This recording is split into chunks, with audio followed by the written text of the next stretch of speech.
نرجع الحكم إلى الله ثم إلى أبي عبد الله هو الذي يفصل بيننا.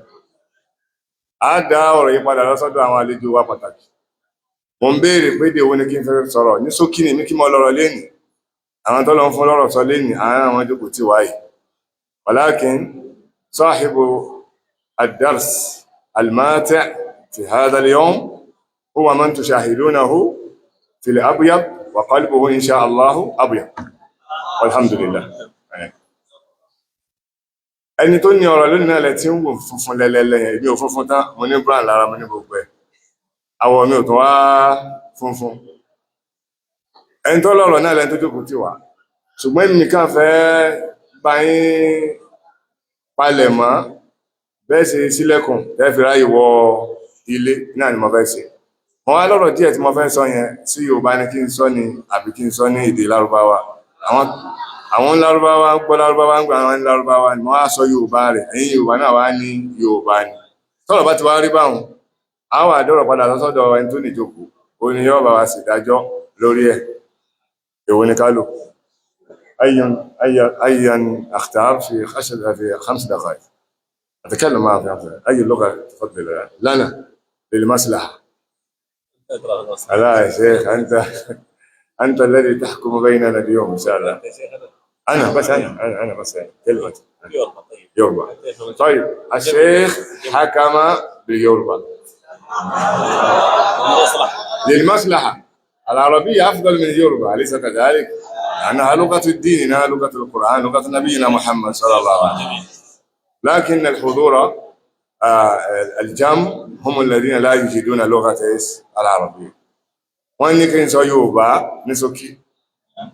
A dúpẹ́ fún Ọlọ́run ọba wa ọba tí ó kó wa jọ láàyè tí a wà yìí ká lè bá sórí rẹ̀ torí pé tọ́pìkì kan fún ara rẹ̀ kí ló wà fún àwọn òkùnfà téèyàn fi máa ń di olórí rẹ̀ láyé ìwà sáyé nìkan. ẹlòmíì lẹ́tọ̀ tó bá lọ gbọ́ngbà míì ayé rẹ̀ nìkan ni ó tún sí yóò wà neglect alkiyama rẹ̀.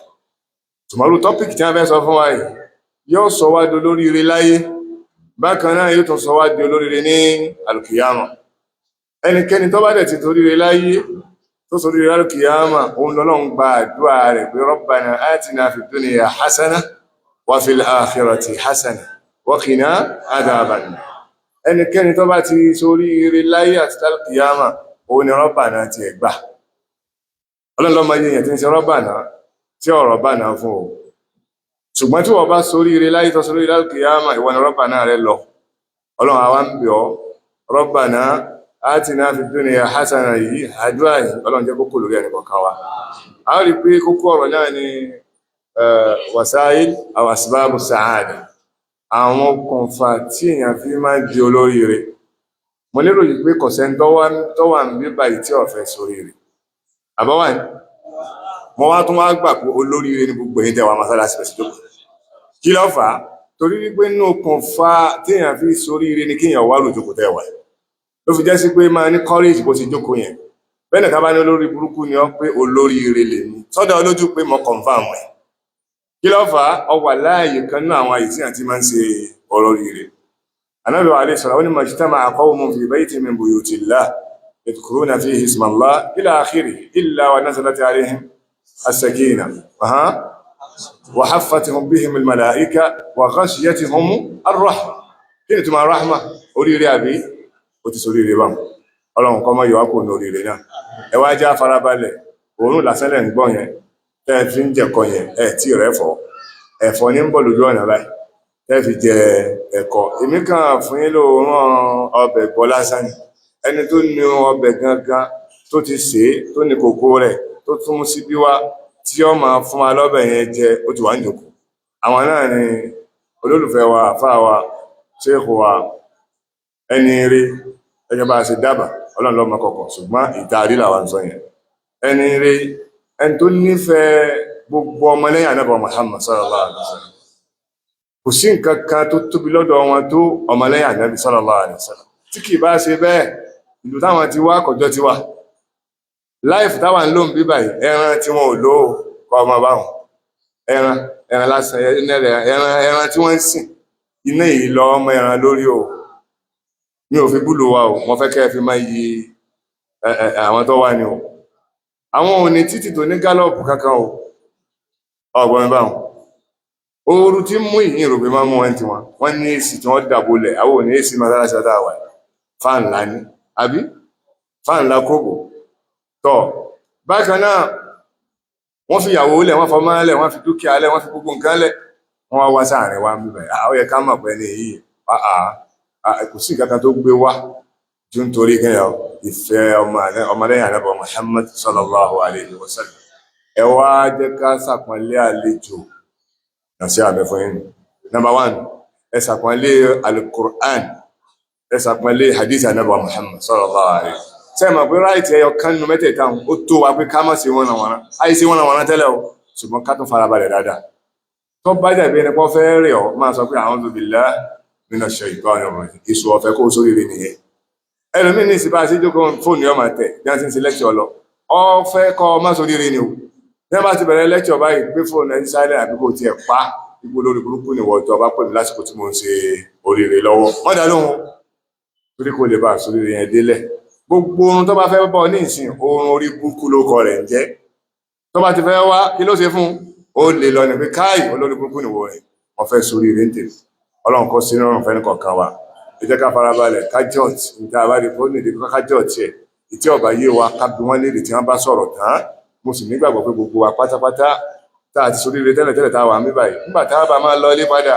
oríire wọ́n tún ti di àdìpèlé ọlọ́run kó ṣe bẹ́ẹ̀ fẹ́ni kọ̀ọ̀kan wa abẹ́lọ́run fún àfáà wa náà tí wọ́n fẹ́ sọ̀rọ̀ ندعو الله عز وجل لصاحب الفضيلة الشيخ حماد بن شملان الظفيري أن يوفقه الله عز وجل فيما يقوله لنا وأن يسدد لسانه وأن يلهمه الصواب وأن يحفظه من الزلل إنه على ذلك لقدير وبالإجابة لجدير وصلى الله وسلم على نبينا محمد وعلى آله وصحبه أجمعين بارك الله فيكم.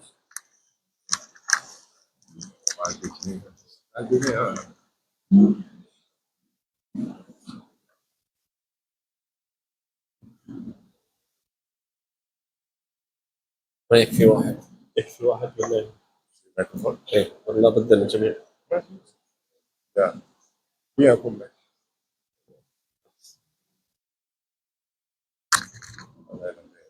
السلام عليكم ورحمة الله وبركاته.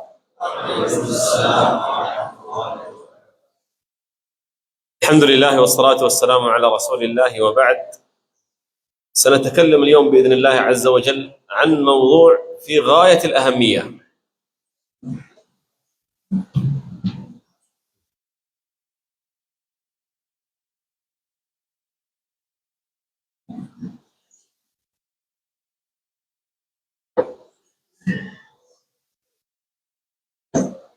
àwọn afáwà bẹ̀rẹ̀ pẹ̀lú orúkọ ọlọ́run ọjọ́ pẹ́ fún ọlọ́run àdíkọ́lá wọ́n fún ọlọ́run àtọ̀lẹ̀ fún ẹbọ Muhammad sallallahu alaihi wasallam.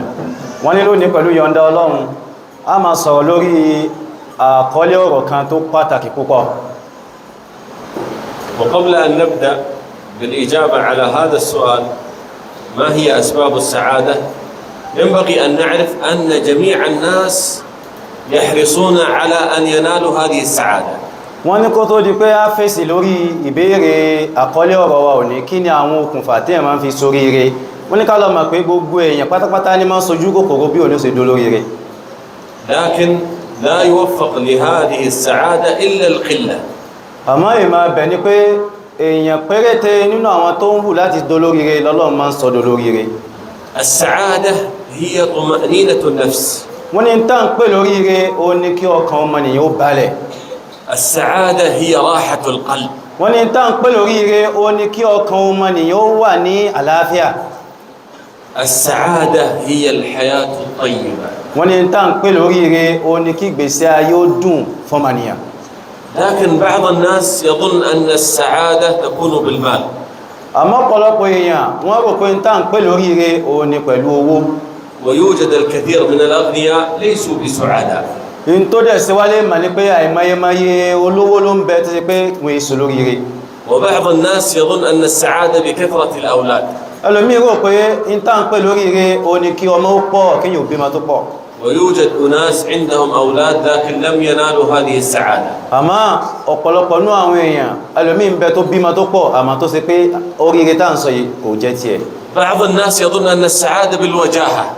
ẹlòmíì rò pé tá ń pè lóríire òun ni kí ó ní àwọn èèyàn káwọn èèyàn máa kọjú sí káwọn èèyàn máa gba tiẹ̀.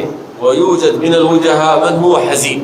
ó sì ń bẹ nú àwọn ọ̀pọ̀lọpọ̀ táwọn èèyàn gba tiẹ̀ tó ṣe pé gbogbo ìgbà ni wọ́n fi banújẹ́. وبعض الناس يظن أن السعادة في المعاصي والذنوب. ẹlòmíì wò pé tá ń pè ní oríire òun ni kó máa dẹ́ṣẹ̀ kó máa yapa Ọlọ́run. فهو يفعل هذا الفعل من أجل السعادة. yóò máa ṣe gbọ́ àwọn nǹkan tí ń bí Ọlọ́run nítorí pé òun wá tí ó dùn mọ́ nínú tiẹ̀. لكن يجد عكس ذلك. àmọ́ ìdàkejì tí ń wá òun ni ó padà rí níbẹ̀. الله جل وعلا قال ومن أعرض عن ذكري فإن له معيشة ضنكا. ọba àlékẹ́lá ń sọ fún wa pé ẹnikẹ́ni tó bá yẹ lọ gún rí kúrò níbi ìrántí òun Ọlọ́run òun ó ṣe ìjẹ́ẹ̀mú rẹ̀ ní ìjẹ́ẹ̀mú pákàlẹ̀kẹ̀ tí ó le fún. ومعنى ضنكا أي شاقة كما فسر ذلك ابن عباس رحمه الله. wọ́n ní ìtumọ̀ dánká ó ní ilé kókó tí ìjẹ́ẹ̀mú ó le fún tí ò ní rọrùn. الإنسان الذي يعرض عن ذكر الله تبارك وتعالى لا شك أنه سيكون حزينا. wọ́n ní ọmọnìyàn tí ó bá fi lè rán gún rí kúrò níbi ìrántí Ọlọ́run kò sí èméjì bí pé ìgbésí ayé rẹ̀ ìbànújẹ́ ló máa fi lò. وبعض الناس يظن أن السعادة بالسفر. ẹlòmíì rò pé ń tán pè ní oríire òun ni kéèyàn ó máa ṣèrìn àjò kó ń lù kan bọ́ sílùú míì. وبعض الناس يظن أن السعادة لا وجود لها. ẹlòmíì tí ẹ rò pé ń tán pè lóríire gan kò tiẹ̀ síbi tó wà nú ayé kò sí tán pè bẹ́ẹ̀. وبعض الناس يظن أن السعادة لا تتحقق له إلا بالموت فينتحر. ẹlòmíì rò pé ń tán pè lóríire òun ò lè rí àfìgbà téèyàn bá tó kú tán torí ẹ̀ yóò kàn lọ bínú parẹ́ ni. وجميع هذه الأفكار خاطئة. wọ́n ní gbogbo ọ̀nà tá a sọ páwọn èèyàn máa ń rò pé là ń pè lóríire gbogbo ẹ̀ pátápátá kò sí tó correct ń bẹ̀ o. لأنها مبنية على ظنون. torí pé gbogbo ẹ̀ wọ́n gbé lórí mo rò pé ìní. أو مبنية على تجارب ليست صحيحة. àbí in tó ṣe pé ìrísí tẹ́lómi ti rí tó ṣe pé ìrísí tí ó correct ni ló gbé ìtànsọ ilé lórí. وأما نحن معاشر أهل الإسلام فعندنا القرآن والسنة. àmọ́ àwa ń tiwa àwa mùsùlùmí àwa ní al-Qur'an a ní sunna nabi wa Muhammad sallallahu alaihi wasallam. قال النبي صلى الله عليه وسلم ما من خير إلا دللتكم عليه. Ànábì sallallahu alaihi wasallam sì ti sọ fún wa pé kò sí oore kankan láyé tó lè ṣe wá láǹfààní tó mú tọ́ka wa síbẹ̀. وما من شر إلا حذرتكم منه. kò sì sí nǹkan kan tó lè kó nira bá wa tí ìsìnkú òun ti pè wá lákèésí ká má débẹ̀.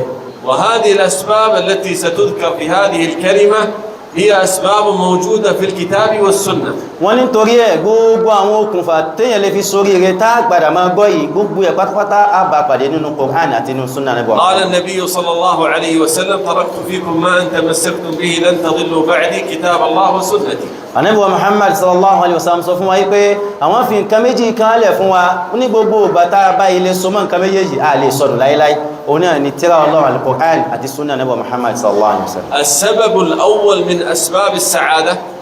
tó bá rí bẹ́ẹ̀ okùnfà àkọ́kọ́ nínú okùnfà tí a máa ń fi sórí ire láyé والسبب الأعظم من أسباب السعادة.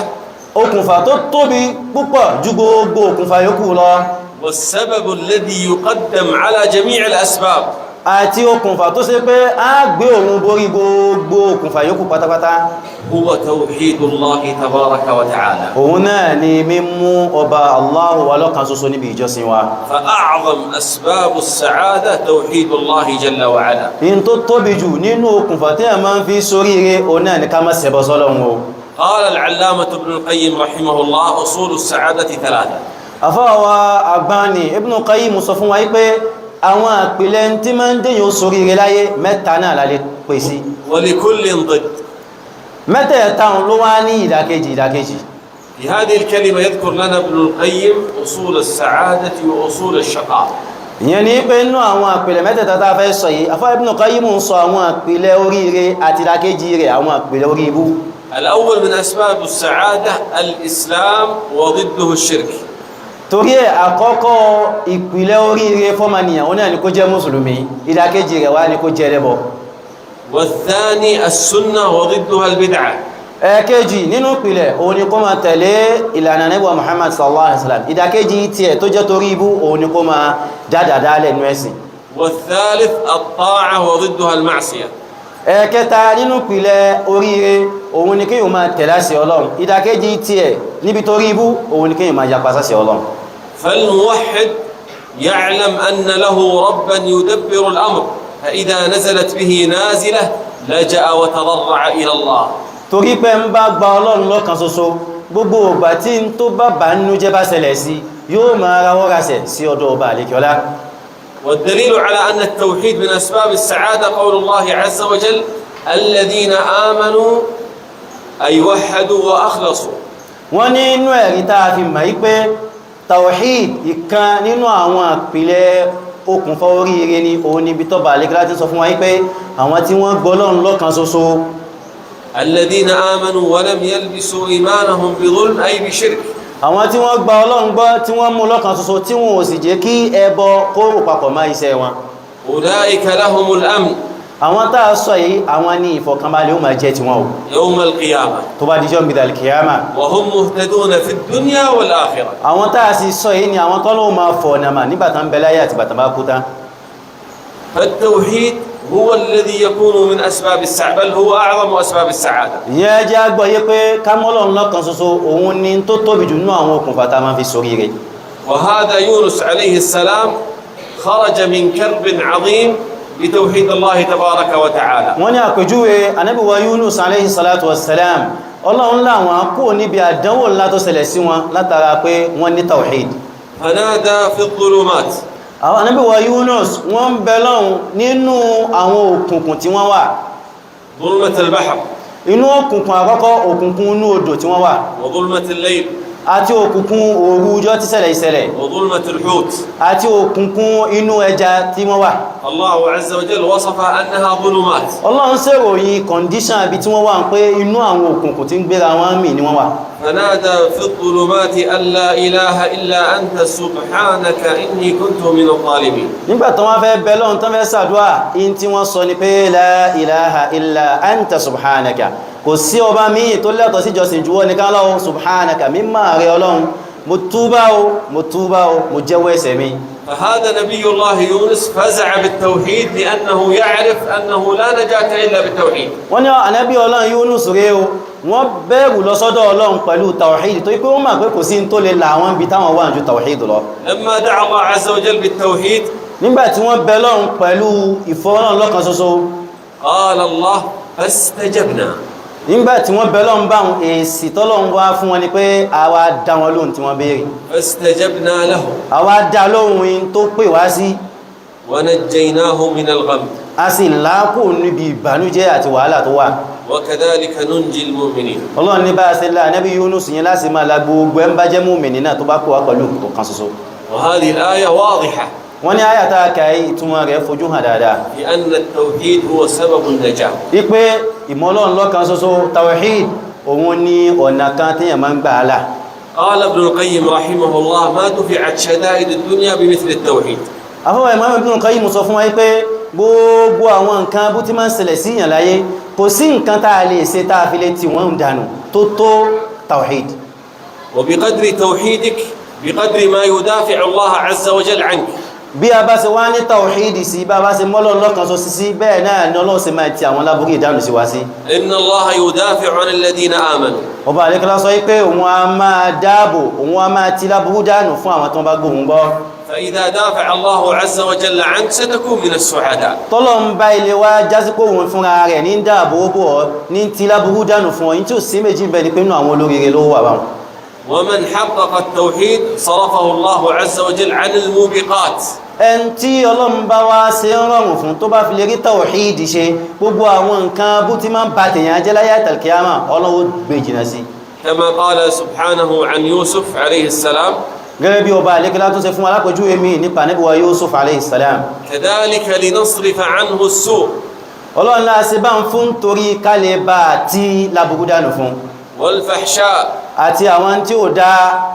إنه من عبادنا المخلصين. torí pé Ànábì Yusuf ó jẹ́ kanú àwọn ẹrú wa tán ṣe tawhidi pẹ̀lú Ọlọ́run. وجاء في السنة أنه من قال لا إله إلا الله وحده لا شريك له الملك وله الحمد على كل شيء قدير 100 مرة في اليوم كان له ذلك حرز من الشيطان. wọ́n ní kó sì wà nù hadith Ànábì Muhammad sallallahu alaihi wasallam tó sọ fún wa pé ẹni tó bá fi lè ka àdúwà la ilaha illa anta la ilaha illa Allah wahdahu la sharika lahu lahul mulku wa lahul hamdu wa huwa ala kulli shay'in qadir tó kà ní ọgọ́rùn-ún gbà lójúmọ́ wọ́n ní pé àdúwà yẹn yóò di bí nǹkan kan tí ó ma kọdí shaitan láti dọ́dọ̀ rẹ̀.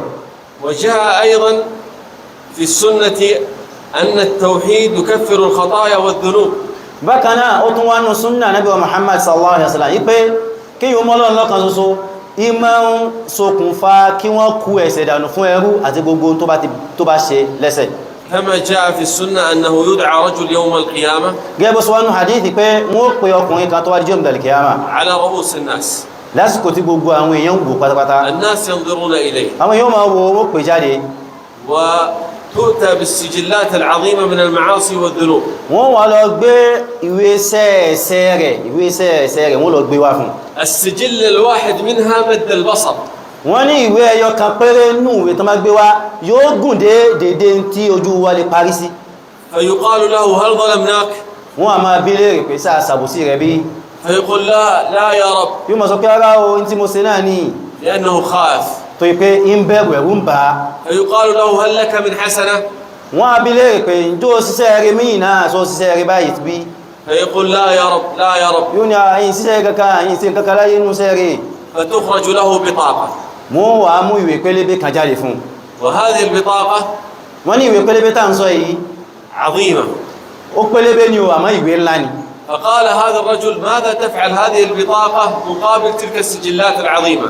wọ́n á sọ fún ọkùnrin pé sórí ìwé pélébé tá a fún ẹ yìí ó ṣe déédéé gbogbo àwọn ìwé ẹ̀ṣẹ̀ ńlá tó gùn tá a sọ pé ó gùn yọ̀n ó ṣe déédéé rẹ̀. فيقال له إنك لا تظلم اليوم. wọ́n á sọ fún pé àní lónìí kò sí àbòsí kankan tá a sì sí ọ. فتوضع السجلات في جهة. wọ́n wá gbé àwọn ìwé ẹ̀ṣẹ̀ tó pọ̀ tó tóbi wọ́n gbé sí orí òṣùwọ̀n kan. وتوضع البطاقة في الجهة الأخرى. wọ́n wá fi ìwé pélébé tá a sọ yìí sí orí òṣùwọ̀n kejì.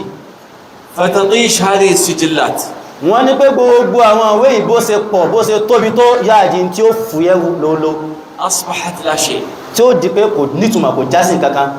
لأنها قابلت الكلمة العظيمة. torí pé a fi ṣe ìdàkejì gbólóhùn látàǹsọ yìí. قابلت الكلمة التي يحبها الله عز وجل. ó lọ bọ́ sí ìdàkejì gbólóhùn tó bá àlékẹ́lá nífẹ̀ẹ́ sí púpọ̀ jùlọ. قابلت حق الله على العبيد. ó lọ ṣe ìdàkejì ẹ̀tọ́ ọlọ́run tọ́lọ́run ṣe ní dandan lórí ẹrú rẹ̀.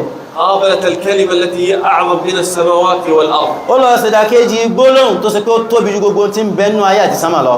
وهذا يفيدنا أن التوحيد يزيل الخطايا والذنوب. ìyẹn ló jẹ́ àmà yí pé àṣẹ kéyàn ò ní tawhid kéyàn ò gbọ́lọ́ ń gbọ́ kó má ṣẹbọ a máa pa gbogbo ẹ̀ṣẹ̀ tí ìbá ṣẹ̀ rẹ̀ níwájú Ọlọ́run. وأيضا يدل على ذلك bákan náà nínú tó tún túmọ̀ sí ń tàn sọ yìí أن النبي صلى الله عليه وسلم سمع رجلا يقول أشهد أن لا إله إلا الله. ipe Ànábì wa Muhammad sallallahu alaihi wasallam gbọ́ tí arákùnrin kan náà àwọn sàhábà tí ń sọ pé òun jẹ́ ìkọ́ kan ṣoṣo lọ́lọ́run. فقال خرج من النار. Ànábì sallallahu alaihi wasallam pé ọkùnrin fún tó sọ ó sì ti kú nínú ọmọ náà. وجاء في الحديث ó wá nú hadith mi náà pé فإن الله حرم على النار pé dájọ́jú ọba àlékẹ́ láti ṣẹlẹ́wọ̀ fún iná o. من قال لا إله إلا الله يبتغي بذلك ما عند وجه الله. gbogbo ẹni tó bá fi lè lọ sọ gbólóhùn la ilaha illallah tó sì pé ìdí tó fi sọ ni pé wọ́n ojú rere Ọlọ́run. والذي ينجو من النار والله أنه من السعداء. wọ́n ní gbogbo ẹni tí yóò bá là kó nù náà a gbọ́dọ̀ mọ̀ pé inú àwọn olóríire ni ó jẹ́ báwọn. ولا إله إلا الله هي مفتاح الجنة. la ilaha illallah sì ni òun ni kọ́kọ́rọ́ tá a máa fi sínú aljanna. لا يمكن أن تدخل الجنة إلا بلا إله إلا kò الله. pọ̀síbù kéèyàn wọ aljanna láì ní la ilaha illallah o. لا بد أن نعرف معناها. a gbọ́dọ̀ mọ̀ túmọ̀ kí ni la ilaha illallah yìí túmọ̀ sí. أنها لا معبود بحق إلا الله. ìtumọ̀ rẹ̀ ni pé kò sí ẹnìkankan tó lẹ́tọ̀ọ́ sí ìjọsìn tó yẹ ká máa jọ́sìn ju Allah lọ. فلا تعبد إلا الله. a gbọ́dọ̀ sí ìjọsìn wa fẹ́nìkankan ju Allah lọ. ولا تسجد إلا لله. a gbọ́dọ̀ forí balẹ̀ fẹ́nìkankan ju fún ọba Allah lọ. ولا تركع إلا لله. a gbọ́dọ̀ tẹ kọ́kọ́rọ́ fún ẹnìkankan ju ọba Allah lọ. ولا تعظم إلا الله. a gbọ́dọ̀ máa gbé ẹnìkankan tóbi ju ọba Allah lọ. ولا تتوكل إلا على الله. a gbọ́dọ̀ máa gbára lẹ́nìkankan ju ọba Allah lọ. ولا نخاف إلا من الله a gbọ́dọ̀ máa gbé àjùlọ ó ń bẹ fẹ́nìkan ju ẹnìkan ju ولا ترفع يديك إلا لله a gbọ́dọ̀ máa tẹ́wọ́ wa méjèèjì sẹ́nìkan ju ọba Allah lọ لا تصرف العبادة إلا لله a gbọ́dọ̀ máa ṣe ìran àjọsìn kankan fẹ́nìbọ̀dì ju ọba Allah lọ لا يجوز أن تصرف العبادة لغير الله kò lẹ́tọ̀ọ́ ká máa ṣe ìjọsìn kankan fún ẹlòmí àtọ̀ sí ọba Allah ولو كان للأنبياء kò bá ṣe àwọn ànábì Ọlọ́run ولو كانت الملائكة kódà kó já àwọn màláíkà Ọlọ́run لأن هذا هو حق الله torí pé ìjọsìn tá ń sọ yìí ẹ̀tọ́ Ọlọ́run nìyẹn لا يجوز أن تشرك مع الله إلها آخر a gbọ́dọ̀ máa gbé ẹ̀tọ́ Ọlọ́run ká tún máa ṣe fẹ́lòmí papọ̀ pẹ̀lú ẹ̀ وهذه هي السعادة wọ́n ní tá ń sọ yìí tá ń pè lóríire nìyẹn والله أن الذي يبتعد عن لا إله إلا الله سيكون من أهل الحزن wọ́n ní pé wọ́n fọba àlékẹ́ ọlọ́búra pé gbogbo ń bá ilé jìnà sí la ilaha illallah inú àwọn ẹni tí ó ma bànújẹ́ ni ó wà والذي يتمسك بلا إله إلا الله سيكون من السعداء àmẹ́ ń bá ilé di la ilaha illallah mú dáadáa inú àwọn olóríire ni ó wà وأسعد الناس ẹn tó jólóríire jù nínú àwọn èèyàn 70,000 àwọn ni àwọn èèyàn 17,000 kan يدخلون الجنة بغير حساب ولا عذاب tó ṣe pé wọ́n wọ aljanna wọn ò ní ṣèṣirọ́ṣẹ́ wọn ò ní rí àpẹẹrẹ ìyà kankan مباشرة يساقون إلى الجنة lẹ́sẹ̀kẹsẹ̀ tó bá ti ń jí wọn dìde nù sáré báyìí wọn lọ aljanna tí wọ́n ní وصفهم النبي صلى الله عليه وسلم Ànábì wa Muhammad sallallahu alaihi wasallam ṣe ròyìn àwọn 70,000 yìí لا يسترقون àwọn tó ṣe wípé wọn ò ní máa bí ìyàn kó ṣe rúkì ara wọn ولا يتطيرون wọn ò ní máa rí nǹkan kankan ká máa tú sí nǹkan míì pé á in tí kí ní fi ṣẹlẹ̀ báyìí ó súnmọ́ kó sí pé tí ó ṣẹlẹ̀ ní ولا يكتوون wọn ò ní máa fi iná ṣe ìtọ́jú ara والجامع لذلك وعلى ربهم يتوكلون wọ́n ní tó wá parí gbogbo ẹ̀ ní pé ní gbogbo ìgbà ọ̀rọ̀ Ọlọ́run ni wọ́n máa ń gbára lé فالله الله بالتمسك بالتوحيد wọ́n làwọn fọlọ́n bẹ̀ wá o kárí pa gbọ́júmọ́ ìmọ̀ tàwíìdì tá ń sọ yìí التوحيد هو دعوة الأنبياء wọ́n ní ìmọ̀ Ọlọ́run lọ́kan ṣoṣo yìí ó ní ìpèpè tí gbogbo àwọn ànábì Ọlọ́run pátápátá wá pè wá sí الأنبياء عاشوا من أجل لا إله إلا الله àwọn ànábì Ọlọ́run pátápátá wọ́n sáyé wọ́n sẹ̀mí nítorí la ilaha illallah وبعض الأنبياء مات من أجل لا إله إلا الله ọ̀pọ̀lọpọ̀ àwọn ànábì Ọlọ́run kú nítorí la ilaha illallah náà ni نوح عليه السلام جلس في قومه 1000 سنة إلا 50 عام من أجل لا إله إلا الله ànábì wa Nuhu wọ́n lò 950 years láàrin àwọn èèyàn wọn torí bí wọ́n pè wọ́n sí la ilaha illallah إبراهيم عليه السلام ألقي في النار من أجل لا إله إلا الله ànábì wa Ibrahim wọ́n jù wọ́n sínú náà nítorí pé la ilaha illallah ló sọ فرعون أراد أن يبطش بموسى من أجل لا إله إلا الله Fìràún ọ̀tọ̀ Ọlọ́run ó fẹ́ fi ìyà tó nípọn jẹ Músá nítorí kó sọ pé la ilaha illallah يوسف عليه السلام وهو في السجن يدعو إلى لا إله إلا الله ànábì Yusuf alayhi salam bẹnu ẹ̀wọ̀n wọ́n sì tún pe ìpè síbi la ilaha illallah أنت لما تتمسك بلا إله إلا الله ìwọ báyìí tó bá fi lè wá ń di la ilaha illallah mú أنت تسير على منهج الأنبياء ó mi pé ojú kan àwọn ànábì Ọlọ́run wọ́n náà ń tẹ̀lé yẹn وتسير على منهج الصحابة wọ́n náà ń tẹ̀lé ojú kan àwọn sàhábà ànábì وهذه والله توفيق من الله wọ́n لك lè tá a sọ yìí àfọlọ́mbúra ìfinisẹ́ kòǹgẹ́ látọ̀dọ̀ Ọlọ́run ní fún ẹ بعض الناس تعبد الأشجار ọ̀pọ̀lọpọ̀ nínú àwọn èèyàn míì igi náà ń sìn وبعض الناس تعبد الملائكة àwọn míì àwọn màlẹ́kọ̀ Ọlọ́run náà ń sìn وبعض الناس يعبد البقر ẹlòmíì màálù ní sìn màálù بعض الناس يعبد الأصنام ẹlòmíì àwọn òsà tán gbẹ́ tán ṣe fún àwọn náà sìn وأن تعبد الحي الذي لا يموت àmọ́ wọ́n tí ẹ ọba kan ṣoṣo tí ò lè kú láíláí ló ń sìn وأن تعبد الواحد الأحد àmọ́ wọ́n tí ẹ ọba kan ṣoṣo lóhun nìkan ṣoṣo ló ń sìn الذي لا يعجزه شيء ọba tó ṣe pé kò sí nǹkan kan tágbára rẹ̀ ò ká العظيم ọba ńlá الملك ọba tó jọba lọ القهار ọba tí máa ń jẹ nípasẹ̀ nǹkan فالله الله في التوحيد àwọn fọlọ́mbẹ̀ wá ẹja mójútó tawhid إياكم أن تخرجوا من الدنيا وما حققتم لا إله إلا الله wọ́n ní pé ẹja sọ́ra àgbùdọ̀ kó nú ayé láì mú la ilaha illallah kó ń bẹ́ o تمسك بها ẹja gbámú gidi gan وعض عليها ẹja díyín ma gan فهي والله سبب نجاتك wọ́n ní àwọn fọlọ́mbúra ọ̀nà tá a lè gbà táfi lànìyàn o وفضائل لا إله إلا الله عظيمة àwọn ọlá tí ń bẹ fún la ilaha illallah ọlá ńlá ni وهذه الكلمة عظيمة عند الله تبارك وتعالى nínú ẹni pé gbólóhùn tá a sọ inú gbólóhùn tó tóbi jù lọ́dọ̀ bá وهذه الكلمة هي الفيصل بين أهل الجنة وأهل النار wọ́n ní gbólóhùn tá a sọ la ilaha illallah ní ìyàtọ̀ tó ń bẹ láàrin àwọn ará ní àtàljanna فيا أهل السنة gbogbo èyí tẹ́ ń tẹ̀lé ànábì Muhammad فيا أهل السنة gbogbo èyí tẹ́ ń tẹ̀lé ànábì Muhammad فيا أهل السنة èyí tẹ́ ń tẹ̀lé ànábì Muhammad تمسكوا بهذه الكلمة ẹ gbá gbólóhùn tá a sọ ìmú dáadáa وقودوا عليها ẹ jẹ́ kú lórí la ilaha فهي illallah والله عظيمة àwọn fọlọ́mbúra gbólóhùn ńlá ni ó وهي سبب النجاة ó ní ọ̀nà tá a lè gbàlà níwájú وهي Ọlọ́run سبب نيل محبة الله جل وعلا òun náà lọ́nà tá a lè fi rí ìfẹ́ Ọlọ́run ọba àlékiọlá وهي سبب لكرامتك òun náà ni ọ̀nà tá a lè fi rí àpọ́nlé lọ́dọ̀ Ọlọ́run وسبب لعزتك. ó ní ọ̀nà tẹ́nìkọ̀ọ̀kan fi lè dẹni التوحيد أعظم عبادة تتقرب فيها إلى الله. ká mọ̀ Ọlọ́run lọ́kan ṣoṣo náà ni ìbádà tó tóbi tó a lè fi gòkè Ọlọ́run لا يوجد عبادة أعظم من لا إله إلا الله. kò sí ọ̀nà míì tá a tún lè fi gbà sí Ọlọ́run tó tóbi jù la ilaha illallah lọ إذا رأيتم الداعية يحرص على لا إله إلا الله فاعلم أنه موفق. tẹ́ bá rí ẹnìkan tí ń pèpè sí tọ́lọ́run tó sì pé la ilaha illallah nísàn pèpè sí ẹlọ́mọ̀ bí Ọlọ́run ti fi sórí إذا رأيتم الداعية يدعو الناس للا إله إلا الله فاعلموا أنه يسير على منهج الأنبياء. ẹn tẹ́ bá rí tí ń pèpè sí la ilaha illallah ẹlọ́mọ̀ pé ojú pọ̀nà àwọn ànábì Ọlọ́run ní tẹ̀lé o فخذوا منه العلم ẹ tètè wá gba ẹni tó ń pè yẹ o وناصروا kẹ́ẹ̀nà lọ́wọ́ lórí ẹ̀ لأنه يسير على منهج الأنبياء. torí pé ojú pọ̀nà àwọn ànábì Ọlọ́run ti ń tẹ̀lé o والدعوة التي تخلو من التوحيد لا خير فيها gbogbo pèpè tó bá ń pèpè sẹ́sìn tí ò bá ti sí la ilaha illallah ولو bẹ̀ كثر أتباعها kò sóore kankan bẹ̀ bó tilẹ̀ kan pọ̀ tó lẹ́yìn wọn لأنها تركت حق الله على العبيد. torí pé ẹ̀tọ́ Ọlọ́run tó ń bẹ lórí ẹrú ti fi sílẹ̀ النبي صلى الله عليه وسلم لما أرسل معاذا إلى اليمن nígbà tí Ànábì náà fọwọ́ Mu'adh lọ sí Yemen قال له Ànábì sọ fún wọn yí pé إنك تأتي قوما أهل كتاب àwọn tẹ́ fẹ́ lọ bá àwọn tá a fún tí àṣáájú yìí ni o فليكن أول ما تدعوه إليه شهادة أن لا إله إلا الله. yóò jẹ́ sí pé àkọ́kọ́ tó kọ́kọ́ pè wọ́n sí ni pé kán kọ́kọ́ gbà kọ́ kan ṣoṣo lọ́lọ́run التوحيد التوحيد ẹja mójútó tauhid o تمسكوا به ẹja gbámú dáadáa إلى أن تلقى الله. títí tá a fi kó láyé tá lọ pọ̀dọ̀ Ọlọ́run وما هي إلا أيام قلائل. wọ́n ní àsìkò tó sì kù tá fi lọ pàdé Ọlọ́run tó nǹkan سنترك الدنيا á fàyè ìsílẹ̀ وسنترك أهلها. á fi gbogbo àwọn tí ń bẹ́ẹ̀ lẹ̀ وإن كنت منها أصحاب هذه الكلمة لا إله إلا الله ستدخل الجنة. á wà lọ pàdé àwọn tí wọ́n sọ gbólóyìn láti jọ pẹ̀lú wọn mọ̀lẹ́sẹ̀ مآلك الجنة. àwọn ará ilé wa tán já ará ìjánà ستسكن الجنة á padà wà ìjánà pẹ̀lú wọn وتأكل من أكلها á padà jẹ́ nínú oúnjẹ àlìjánà وتشرب في شرابها á mú nínú omi àlìjánà وتسكن في بيوتها. á gbé nínú ilé àlìjánà كيف لا وقد حققت لا إله إلا الله. bọ́ọ̀ ní tá a sọ sí ní sílẹ̀ sí wa tá a sì la ilaha illallah mú kó láyé والله أني أحبكم àwọn fọlọ́nbọ̀rọ̀ wọn náà nífẹ̀ẹ́ wa o ولذلك أوصيكم بهذه الكلمة. torí ẹ̀ làwọn fi ń sọ fún aká mójútó gbólóhùn tá à ń sọ yìí مهما فاتك من الدنيا لا تحزن. gbogbo ń tó bá yí kó bọ́ ọmọ yìí lọ́wọ́ láyé ẹ má bànújẹ́ غالب الناس اليوم يحزنون على الدنيا. ọ̀pọ̀lọpọ̀ àwọn èèyàn máa ń bànújẹ́ lórí tó bá bọ́mọ ọlọ́nu ayé ومهما فاتك من الدنيا لا تحزن. àmọ́ ń tó bá yí kó bọ́mọ ọlọ́nu ayé má bànújẹ́ ń tiẹ̀ ولذلك واحرص على توحيد الله سبحانه وتعالى. torí ẹ̀ ló fi jásí pé máa sojú kòkò àti mọ́lọ̀ lọ́kàn ṣoṣo النبي صلى الله عليه وسلم كان ينام على الحصير Ànábì wa Muhammad sallallahu alaihi wasallam orí òkúta orí ẹni lànàbì máa ń sùn sí وكان يربط الحجارة على بطنه Ànábì a máa so òkúta mọ́kùn kan má bàa ṣubú torí pé òun ومات jẹjẹ ودرعه ضره عند يهودي.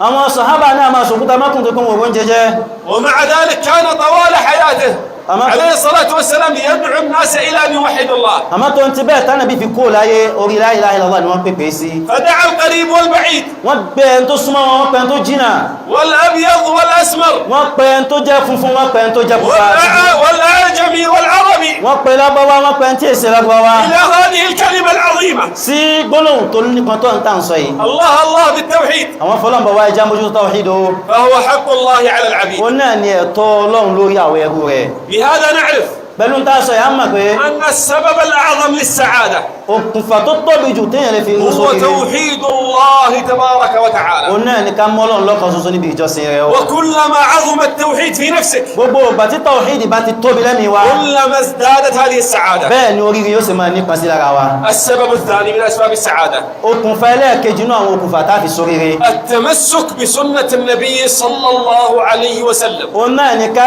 gbájúmọ́ ìlànà Ànábì wa Muhammad sallallahu alaihi wasallam بالتمسك بالسنة تنال محبة الله. pẹ̀lú kí a gbájúmọ́ súnnà Ànábì láfi rí ìfẹ́ Ọlọ́run وإذا أحبك الله لا شك بأنك من السعداء. tọ́lọ́run bá fi wá nífẹ̀ẹ́ rẹ̀ kò sí èyí méjì bẹ́ẹ̀ pé inú àwọn olóríire ló wà nìyẹn قل إن كنتم تحبون الله فاتبعوني يحببكم الله Ọlọ́run sọ fún Ànábì pé máa sọ fún ọ pé tó bá ṣe pé nífẹ̀ẹ́ Ọlọ́run tó tọ́ èmi Ànábì ni ẹ tẹ̀lé Ọlọ́run máa nífẹ̀ẹ́ yín padà ويغفر لكم ذنوبكم yóò ṣàforíjì gbogbo ẹ̀ṣẹ̀ yín fún yín pátápátá والله غفور رحيم. ọba Allah ọba aláforíjì tí ó tún kẹ́yìn lẹ́yìn àforíjì ni بالسنة تنجو من الفتن. pẹ̀lú lànábì ilá fìlà kúrò níbi gbogbo àdánwò في آخر الزمان ní ìparí ayé يأتي المسيح الدجال Masihu Dajjal ọkùnrin yóò wà sáyé فيقسم الرجل إلى نصفين.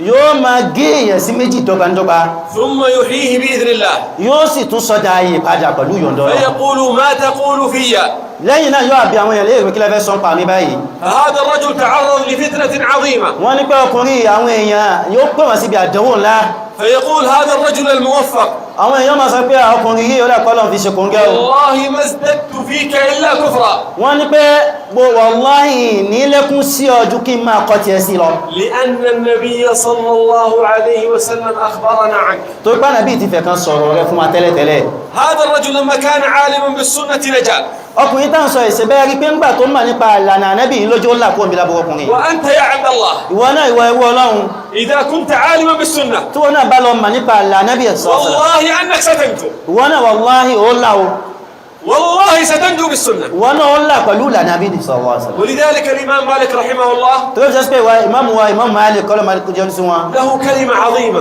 wọ́n ní gbólóhùn ńlá kan tó máa ń sọ كلمة شهيرة gbólóhùn kan tí gbogbo wa ti mọ̀ náà ni سارت بها الركبان àwọn èèyàn gbé káàkiri lọ́tún lọ́sí وانتشرت في أصقاع الأرض ó fún káàkiri gbogbo orílẹ̀ ayé يقول إمام دار الهجرة àfọwà ìmáàmù Malik ń sọ fún wa pé السنة سفينة نوح ìlànà ànábì wa Muhammad òun ni ọkọ̀ ojú omi ànábì Nuh من ركبها نجا gbogbo ẹ̀ ń bá ilé kó síbẹ̀ ni ó lákó bí omi ومن تخلف عنها هلك gbogbo ẹ̀ tí ò bá ilé kó bẹ́ẹ̀ omi ó parẹ́ ni o إذن السفينة التي نجا بها نوح هي السنة ó mìí pé ọkọ̀ ojú omi tí ànábì wa Nuh fi là ó ní súnà ànábì وكل من ترك هذه السنة سيهلك gbogbo ẹ̀ tí ò bá ti yá lọ kó sínú súnà náà yóò parẹ́ ni بالسنة تتعلم كيف تعامل الزوجة wọ́n ní pẹ̀lú ìlànà ànábì láàfi kọ́ bó láti máa ń báyàwó wá lò النبي صلى الله عليه وسلم قال رفقا بالقوارير ànábì sọ fún wa pé ẹjá máa ṣe pẹ̀lẹ́pẹ̀lẹ́ pẹ̀lú gbogbo àwọn obìnrin بالسنة تعرف كيف تتعامل مع الأب والأم pẹ̀lú ìlànà ànábì láàfi máa bó láti máa ń bá bàbá wá lò bó láti máa ń bá màmá lò فقال النبي صلى الله عليه وسلم رضاها ثم الجنة أي الأم ànábì sọ fún wa sallallahu alaihi wasallam pé ìyọ́nú òbí ó ní ìyọ́nú Ọlọ́run ní àlùjánnà والله àwọn fọ́lọ́n búra والله àwọn fọ́lọ́n búra والله àwọn fọ́lọ́n búra lẹ́ẹ̀kan sí بالسنة ستتلذذ بالحياة pẹ̀lú ìlànà ànábì láti gbádùn ayé بالسنة ستصبر على أذى الناس pẹ̀lú ìlànà ànábì láti máa ṣe ìfaradà lórí táwọn èèyàn bá fi kán wà ládàáwò لذلك الله عز وجل أرسل إلينا هذا النبي عليه الصلاة والسلام orí ẹ̀lọ́lọ́n fi rán ànábì wa Muhammad sallallahu alaihi wasallam sí wa ونقتدي به kálíbà máa kọ́ sí rẹ̀ لماذا أمرنا الله أن نقتدي بالنبي صلى الله kí عليه ló وسلم tó lọ́n fi pọ̀ láṣẹ ká máa kọ́ sí ànábì لأنه معصوم torí pé ànábì Ọlọ́run ti gáìdì rẹ̀ kò lè لأنه ṣiṣẹ́ مسدد Ọlọ́run máa ń tọ́ sọ́nà kò lè ṣiṣẹ́ ليس له هناك طريق للجنة إلا طريق محمد صلى الله عليه وسلم tó bá rí bẹ́ẹ̀ o ní ọ̀nà míì tó lè gbàdá àlùjánnà ju ọ̀nà ànábì wa جميع Muhammad الطرق لا تؤدي إلى الجنة إلا طريق محمد صلى الله عليه gbogbo وسلم ọ̀nà olè gbẹ̀yàn àlùjánnà ju ọ̀nà ànábì wa Muhammad sallallahu alaihi wasallam nìkan lọ السبب الثالث الطاعة ìlànà ẹlẹ́ẹ̀kẹta okùnfẹ́ kẹta tó lè mú wa sórí yóò ní ká máa tẹ̀lé àṣẹ Ọlọ́run اعلم أيها الموفق ẹlọ́ ma ó gbogbo èyí tọ́lọ̀ ti fi ṣe kò ń gẹ́rẹ́ lónìí كلما تعبدت لله gbogbo ọgbà tó bá ti ń sin lọ́n pátápátá كلما ازددت سعادة bẹ́ẹ̀ ló sì máa lékún sí lórí rẹ̀ الله جل وعلا يقول ọba àlékẹ́lá ń sọ fún wa pé من عمل صالحا من ذكر أو أنثى ẹ ń bá ilé ṣiṣẹ́ olóore kan bóyá ọkùnrin àbóbìnrin وهو مؤمن tó sì gbọ́ lọ́n gbọ́ فلنحيينه حياة طيبة Ọlọ́run ní ìgbésí ayé rẹ̀ lájò gbé o فهنيئا لأهل الطاعة tó bá rí bẹ́ẹ̀ akẹ́yìí tẹ́ ń tẹ̀lé àṣẹ Ọlọ́run kó rí هذه الراحة ìdùnnú ìfọkànbalẹ̀ lélẹ́yìí النبي صلى الله عليه وسلم كان يقول أرحنا بها يا بلال هي الصلاة ànábì sọ́sọ́ máa ń sọ fún àfọwà Bìláàlì pé wọ́n Bìláàlì wá fún wa ní ìsinmi pẹ̀lú kó pẹ̀lú fún wa وكان النبي صلى الله عليه وسلم إذا فزعه أمر فزع إلى الصلاة ànábì sọ́sọ́ tọ́wọ́ kan bá jẹ́gùbà wọn ibi ìwọ́n ni wọ́n máa ń sá lọ وانظر إلى حال الناس بعد العبادات ẹ wá wo ipò táwọn èèyàn wà lẹ́yìn tàn bá ṣe jọ́sìn tán أنت لما تخرج من المسجد بعد الصلاة ماذا تشعر؟ ìwọ tó bá kó ní mọ́sálásí nígbà tó bá kírun tán bóòlù ṣe máa ń fíìl لما تنتهي من صيام رمضان ماذا تشعر؟ tó bá gbààwẹ̀ Ramadan tán bóòlù ṣe máa ń rí لما تنتهي من الحج مع أنك بذلت المال والجهد الكبير ماذا تشعر؟ tó bá parí iṣẹ́ hajj tó ti pé o náwó náírà bóòlù ṣe máa ń fíìl تشعر بلذة ó rí pé ó máa fíìlì ìgbádùn kan تشعر براحة ó máa fíìlì ìfọ̀kànbalẹ̀ تشعر بطمأنينة ọkàn yóò balẹ̀ ara yóò ya ما السر الذي جعلك تشعر بهذا الشعور؟ kí ni àṣírí tó jẹ́ o máa rí bá ń bó ṣe fíìlì yẹn افهموا هذا جيدا wọ́n ní ẹja gbọ́n táwọn sọ yìí dáadáa o هذه الروح ẹ̀mí tí ń bẹ lọ́kàn wa yìí خلقت لتعبد الله جل وعلا wọ́n dá ń torí kó lè bá máa jọ́sìn fọ́lọ́run ni فلما عبدت الله سبحانه وتعالى nígbà tó wá parí ìjọsìn fún Ọlọ́run tán اطمأنت ó wá farabalẹ̀ واستراحت ọkàn rẹ̀ wá balẹ̀ وهذه الروح wọ́n ní ọkàn tá ń sọ yìí إذا عصيت الله عز وجل tó bá ilé fi bẹ yapọ̀ Ọlọ́run ستنقلب ó rí pé ara rẹ̀ ò ní balẹ̀ máa انظر لحال الناس بعد المعاصي. ìwọ lọ wo kọ̀ndíṣàn àwọn èèyàn tó máa dẹ́ṣẹ̀ tán إذا شرب الإنسان الخمر ما حاله بعد الشرب؟ ẹni tó bá mu ọtí tán bóò ní ṣe máa ṣe tó bá mu ọtí tán إذا زنى الإنسان والعياذ بالله ما حاله بعد الزنا؟ tẹ́nì kan bá ṣe ìsìnà kọ́lọ́ ńlá wa ń bẹ̀ bóò ní ṣe máa rí lẹ́yìn ìsìnà يشعر بضيقة، ẹ rí pé ayé ó lè mọ́ra يشعر بحرج. yóò rí pé ọkàn rẹ̀ ò ní yóò ما fún الذي pípé جعله يشعر بذلك؟ kí ló tó mú tó fi ń fíìlì báwọn أن هذه الروح ما خلقت لتعصي الله سبحانه ìdí ni وتعالى. pé ọkàn wa ìwọ̀n ò dáńtò ikú lè máa yapọ̀ ọlọ́run فلما عصت الله عز وجل اضطربت. nígbà tó ti wá di kó yapọ̀ ọlọ́run bó ṣe di parí ìpalẹ̀ mọ́ فافهموا nìyẹn هذا السر wọ́n ní ẹjẹ́ agbásẹ̀rẹ̀ tá a sọ yìí حتى dáadáa تكونوا من السعداء. káwa náà lè jẹ́ kan náà àwọn olóríire وذكر إذن هذه الثلاثة: التوحيد والسنة والطاعة هي أسباب السعادة. wọ́n ní mẹ́tẹ̀ẹ̀ta tá a sọ yìí ká mọ́ Ọlọ́run lọ́kan ṣoṣo ká máa tẹ̀lé ilẹ̀ Ànábì sọ̀sán ká sì máa tẹ̀lé àṣẹ Ọlọ́run òun ni àwọn okùnfà ذكرها ابن القيم رحمه الله. tí àfọwọ́ Ibn Qayyim sọ fún wa ثم قال الشيخ محمد عبد الوهاب رحمه الله ثلاثة أخرى. àwọn Sheikh wa Muhammad ibn Abu Wahhab tún wá sọ mẹ́ta míì náà fún wa قال: أسأل الله الكريم wọ́n náà wọ́n bẹ̀ Ọlọ́run balikẹ́lá رب العرش العظيم ọba tó ní al-Arshu ńlá أن يتولاك في الدنيا والآخرة، kọ́lọ̀ máa mójútó ọkùn máa kíyèsí ọlá yàtà al-qiyama وأن يجعلك مباركا أينما كنت، kọ́lọ̀ ń sí ọlẹ́ tí ó jẹ́ lálbẹ́kà níbi kíbi tó bá wà وأن يجعلك ممن إذا أعطي شكر، kọ́lọ̀ ń sí ọ ní kanú àwọn ẹni tó ṣe pé tó bá sọ̀rọ̀ fún yóò وإذا dúpẹ́ ابتلي صبر، nínú ẹni tí wọ́n bá fìdà lọ́wọ́ àtàwọn kan yóò ṣe sùúrù وإذا أذنب استغفر. àtẹni tó bá dẹ́ṣẹ̀ tí yóò sọ̀rọ̀ fújì فإن هذه الثلاثة عنوان السعادة. torí pé mẹ́tẹ̀ẹ̀ta tá a sọ yìí àwọn làkọ́lé tá a fi máa kò lórí lórí yẹn الشيخ محمد عبد الوهاب رحمه الله تعالى يرشدنا إلى هذه الأسباب العظيمة. Sheikh wa Muhammad bin Salam náà Abdul Wahhab wọ́n tọ́ka wá sí àwọn okùnfà mẹ́tẹ̀ẹ̀ta yìí إذن السبب الرابع هو الصبر. ìdán okùnfà ẹlẹ́ẹ̀kẹrin òun ni ká máa ṣe sùúrù الصبر ذكر في القرآن أكثر من 90 مرة، wọ́n ní sùúrù ṣíṣe wọ́n dá kọ iná Al-Qur'an ju 100 lọ nínú Al-Qur'an وهذا يدل على أهمية الصبر. ìyẹn jẹ́ àmà pé sùúrù ṣíṣe nípa pàtàkì púpọ̀ لن تجد اللذة بالسعادة، لن تجد السعادة في الدنيا إلا بالصبر. wọ́n ní àlè rí oríire ayé tá ń sọ yíò àfi ká fi sùúrù kún والنبي صلى الله عليه وسلم قال: ومن يتصبر يصبره الله. Ànábì Muhammad sọ̀sọ̀ sọ fún wa pé ẹni tó bá ń la sùúrù bọ̀rùn Ọlọ́run sì ṣe sùúrù rọrùn fún عمر الفاروق àfọwọ́ Umarul Faruq يقول: وجدنا خير عيشنا بالصبر. wọ́n sọ wípé àwọn rí n tó dáa jù nù jẹ mọ́ àwọn ń gbà táwọn ṣe sùúrù ní عمر الملهم المسدد الخليفة الراشد يقول: وجدنا خير عيشنا بالصبر. àfọwọ́ Umar bin Khattab tó kọ́ Ọlọ́run fúnra rẹ̀ ní tọ́wọ́n sọ́nà ń sọ pé ń gbà táwọn ṣe sùúrù làwọn tó ń jẹ tó dáa ويقول: ولو أن الصبر كان رجلا لكان رجلا كريما. wọ́n sọ pé ká sọ pé sùúrù bá jẹ́ èèyàn ni èèyàn rí ni ò bá jẹ́ وهناك مدير للجامعة wọ́n ní adarí ilé ẹ̀kọ́ yunifásitì kan جاء إلى الشيخ ابن باز رحمه الله wọ́n bá Sheikh Ibn Baz kọ́lọ̀ bá ní ìjọ́ ní sí wọn وعنده مشاكل كثيرة، ẹni yìí wọ́n ní àwọn problems tó pọ̀ ويريد أن يشتكي إلى الشيخ ابن باز رحمه الله. wọ́n fọ́ wá complain àwọn problems yẹn fún àwọn Sheikh Ibn Baz فسأله الشيخ ابن باز: àfọwọ́ Sheikh Ibn Baz wá bí wọ́n léèrè ما أخبار الجامعة؟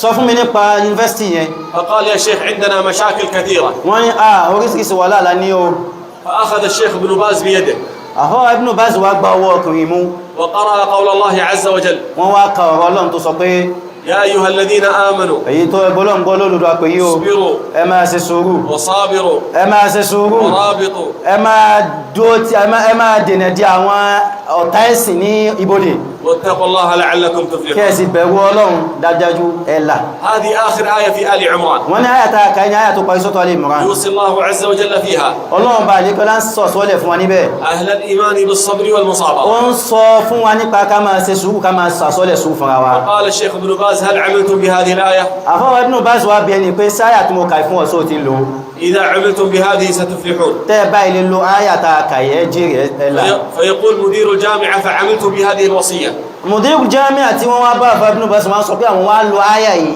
فانحلت هذه المشاكل. gbogbo pọ́blẹ́mù táwọn kojú ìsìlá pátápátá السبب الخامس من أسباب السعادة okùnfà ẹlẹ́ẹ̀karùn-ún àwọn okùnfà tí ó já sórí láyé àtàkìyàmà الاستغفار. ó ní ká máa tọrọ àforíjì ní gbogbo ìgbà الاستغفار فيه بركة عجيبة. ká máa tọrọ àforíjì àlùbáríkà tó nípa wà ń bẹ púpọ̀ وقال نوح عليه السلام: Ànábì wa Nuhu alayhi salam sọ pé فقلت استغفروا ربكم àwọn sọ fáwọn èèyàn wọn pé ẹ máa tẹrọ àforíjì lọ́dọ̀ Ọlọ́run yìí إنه كان غفارا ọba yìí ọba tí máa ń foríjì yẹn ni يرسل السماء عليكم tẹ́ ẹ مدرارا bá ti ń ṣàforíjì yóò máa sọ òjò kalẹ̀ fún yín ní sámà ويمددكم بأموال yóò máa fún yín ní àwọn owó وبنين àwọn ọmọ rẹ̀ ويجعل لكم جنات yóò ṣe àwọn ọgbà oko lóríṣiríṣi fún yín ويجعل لكم yóò أنهارا. ṣe àwọn odò tẹ́ máa mú fún yín ما لكم لا ترجون لله kí ló وقارا. tara yé ìbalẹ̀ sí tọ́lọ́ náà فالاستغفار سبب للخيرات. wọ́n ní ìmá tọrọ àforíjì okùnfà àwọn nǹkan orí ni. وإذا أذنب الإنسان tọ́mọnìyàn bá dẹ́ṣẹ̀ عليه بثلاثة أمور. wọ́n ní pé nǹkan mẹ́ta jẹ́ dandan fún tó gbọ́dọ̀ sí lẹ́sẹ̀kẹsẹ̀. احفظها إلى أن تلقى الله. wọ́n ní pé nǹkan mẹ́tẹ̀ẹ̀ta ẹ̀ mójútó tó ìpàdé Ọlọ́run. الاستغفار àkọ́kọ́ kó máa tọrọ àforíjì, والتوبة ẹ̀ẹ̀kejì kó máa tọrọ àforíjì, والإكثار من العمل الصالح. ẹ̀ẹ̀kejì ẹ̀ẹ̀kẹta kó mọ́ wá pọ̀ ní sí olórí lẹ́yìn rẹ̀. السبب السادس من أسباب السعادة okùnfà ẹlẹ́ẹ̀kẹfà nú àwọn okùnfà oríire شكر الله جل وعلا. òní ká máa dúpẹ́ fọ́nà ọba àlékẹ́lá. الله عز وجل قال لئن شكرتم لأزيدنكم. ọba àlékẹ́lá sọ máa pẹ́tẹ́ bá ti ń dúpẹ́ oore yìí máa sàlékún oore fún yín. فإذا شكرت الله عز وجل على نعمه التي أسداها إليك فالله سيبارك لك فيها tó bá ilé wá ń dúpẹ́ oore tó bá àlékẹ́lá ṣe fún ọ yóò máa bọ́ fàlùbáríkà sórí náà ni, وسيضاعف لك الخيرات. yóò tún mọ wá jẹ́ kí oore náà pọ̀ sí lọ́dọ̀ rẹ̀. قال العلامة السعدي رحمه الله àfáwà àgbáni àfáwà Allama Sa'di wọ́n sọ pé الشكر يجلب يحفظ الموجود ويجلب المفقود. kéèyàn máa dúpẹ́ fọ́lọ́run í máa mú oore tuntun míì wálé yóò sì máa dáàbòbò tó ń bẹ́ńlẹ̀. وقال عمر بن عبد العزيز رحمه الله àfáwà ibn Abdulaziz náà sọ fọ́lọ́ máa ní yọ́nú sí wọn. التفكر في النعم يعد من شكرها. kéèyàn máa rántí oore tọ́lọ́run ṣe fún yàn máa ń gbéyàn débi kéèyàn dúpẹ́ rẹ̀. فدائما تفكر في نعم الله عليك. torí ẹ̀ ní gbogbo ìgbà máa rántí oore tọ́lọ́run ṣe fún ọ. أنت لما تتذكر نعمة الأمن فهذا يعد من شكرها. nígbà tá a bá rántí ìdẹ̀kùn ìfọ̀kànbalẹ̀ tọ́lọ́run ṣe fún wa á lè máa dúpẹ́ rẹ̀. أنت لما تتذكر نعمة العافية هذا يعد من nígbà شكرها. tó bá rántí ìdẹ̀kùn àlàáfíà tọ́lọ́run ṣe fún ọ yóò lè máa dúpẹ́ rẹ̀. الأمر السابع من أسباب السعادة ọ̀rọ̀ ẹlẹ́ẹ̀kejì inú àwọn okùnfà táfi soríire ذكر الله جل وعلا. ó ní ká máa rántí Ọlọ́run ọba àlékẹ́lá gbogbo ìgbà. الله عز وجل قال ọba àlékẹ́lá sọ fún wa pé الذين آمنوا àwọn tí wọ́n gbọ́ Ọlọ́run gbọ́ lódodo وتطمئن قلوبهم بذكر الله. tí ọkàn wọn sì balẹ̀ ń pa kó wọ́n rántí Ọlọ́run. ألا بذكر الله تطمئن القلوب. ẹlọ́mọ ká máa rántí Ọlọ́run ní máa jẹ́ kọ́kàn yóò balẹ̀. وابن تيمية رحمه الله ọ̀fẹ́ Ibn Taymiyyah àkọlọ́ bá ní yọ́nú sí wọn sọ pé ذكر مثالا جميلا wọ́n dá fún alápèjúwe tó rẹwà kan. يقول الذكر للقلب wọ́n sọ wípé ìmọ̀ rántí Ọlọ́run ọkàn lónìí yẹn مثل السمكة في الماء. ó dàbí ẹja náà ní nínú omi.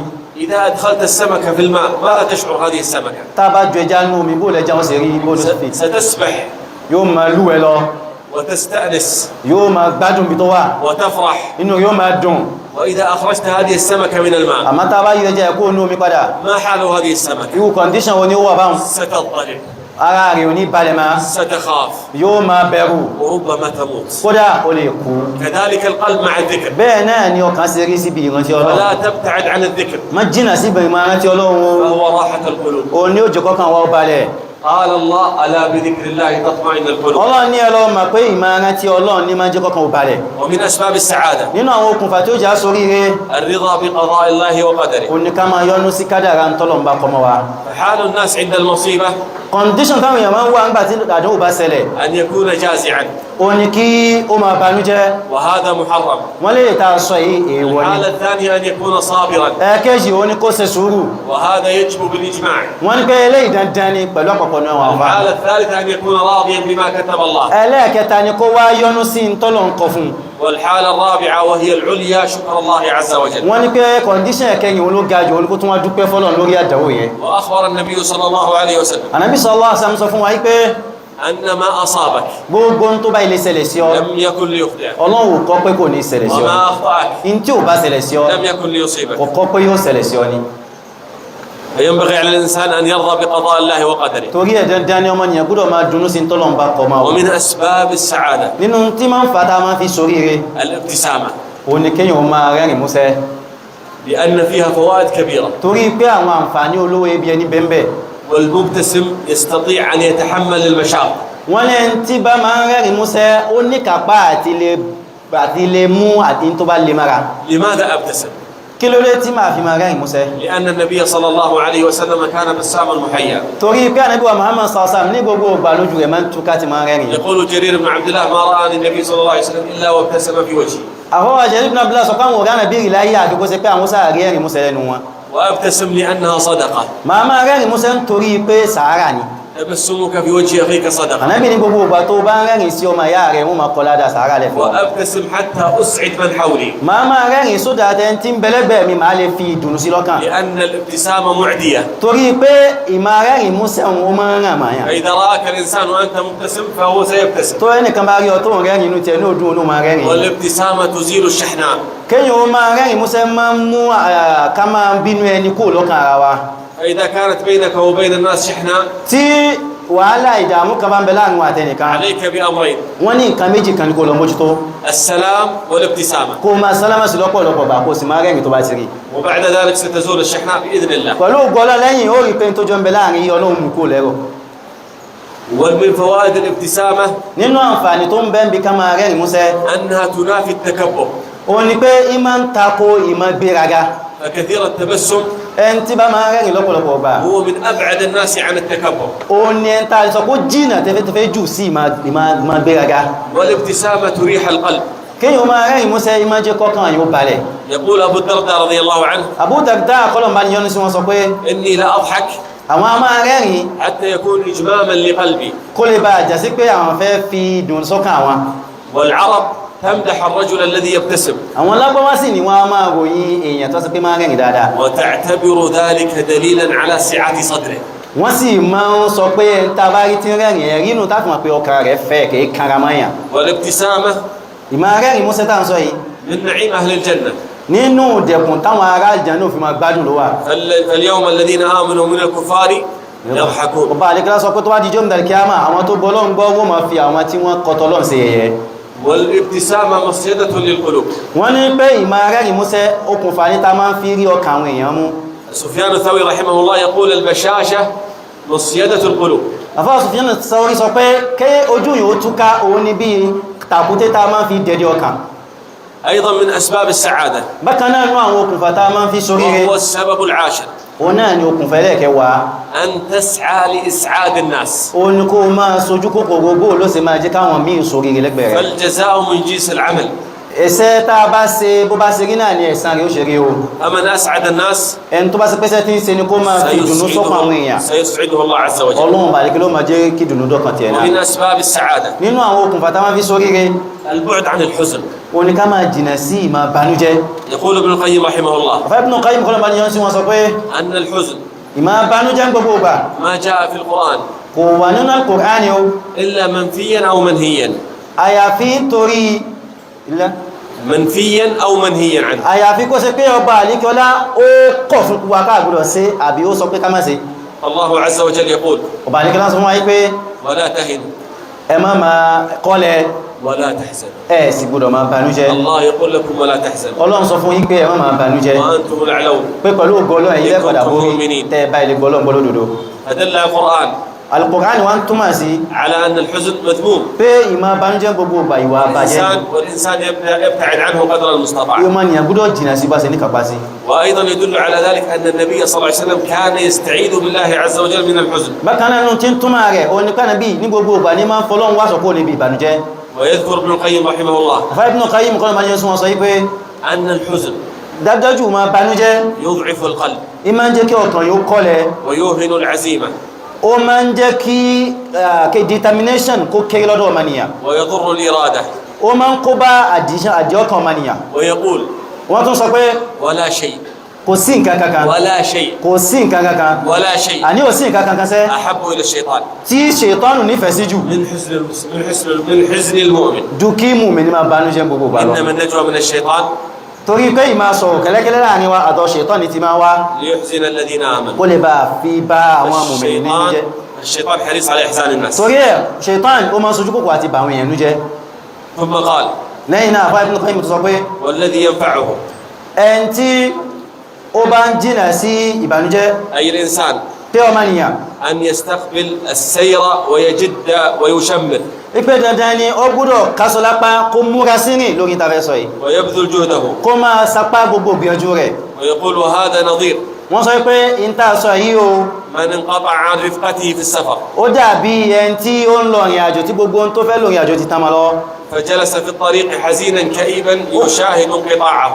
ó wá jókòó sí ojú ọ̀nà lẹ́yìn tínú rẹ̀ ń bàjẹ́ ó wo bí gbogbo nǹkan ṣe tán fóun lójú ọ̀nà ويحدث نفسه باللحاق بهم ó wá ń bára rẹ̀ sọ̀rọ̀ bóòlù ń ṣe fẹ́ lé àwọn èèyàn ohun tó ti lọ ìbá لكنه جالس في مكانه. àmọ́sà jókòó síbi tó wà هذا حال الحزين. wọ́n ní pé ihu condition ti bàjẹ́ الحزين يرى الناس قد ساروا ó máa rí àwọn èèyàn pé wọ́n ti lọ mọ́hun lọ́wọ́ وهو جالس ó sì jókòó sójú kan ويحدث نفسه بهذا المسير. yóò máa wá bá ara rẹ̀ sọ̀rọ̀ pẹ̀lú condition tó ń wáyé فاطرد هذا الحزن wọ́n ní tó bá rí bẹ́ẹ̀ já bí واشغل نفسك بطاعة الله. kí a fi ìbẹ̀rù àṣẹ Ọlọ́run máa tẹ̀lé àṣẹ Ọlọ́run والانشغال بالخير من أعظم أسباب طرد الحزن. wọ́n ní pé ká keep ara busy pẹ̀lú àṣẹ Ọlọ́run nínú tá a máa fi lé ìbànújẹ́ dànù ni. ومن يقول العلامة السعدي رحمه الله àfọwọ́ Sáàdì kọ́lọ̀ máa ní yọ́nú sí wọn sọ pé الحياة قصيرة ìgbésí ayé kálukú wa ó kéré púpọ̀ فلا تقصروها بالهم والحزن. torí ẹ má jẹ́ kí á tún jó kéré sí pẹ̀lú ìbànújẹ́ ìrònú gbogbo gbà. وإذا نظرنا في حال الناس tá bá wo condition àwọn èèyàn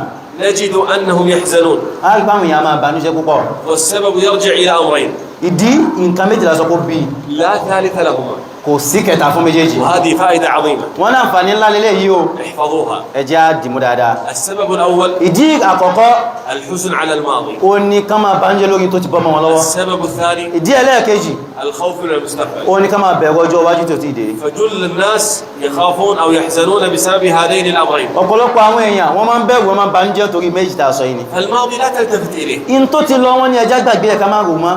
وهناك مثال جميل يقولون لولا التفات الغزال ما صاده الأسد. wọ́n ní pé àpèjúwe ńlá kan bẹ tó máa sọ fún wa yìí pé ìgalà tá a mọ̀ tí ìbá ṣe pé ń wẹ̀yìn gbogbo ìgbà ni ọwọ́ kìnìún ò bá ti tẹ̀ ẹ́. الغزال سريع wọ́n ní ìgalà àmọ̀ pé ẹranko tí máa ń sáré gan púpọ̀ ni. والأسد بطيء.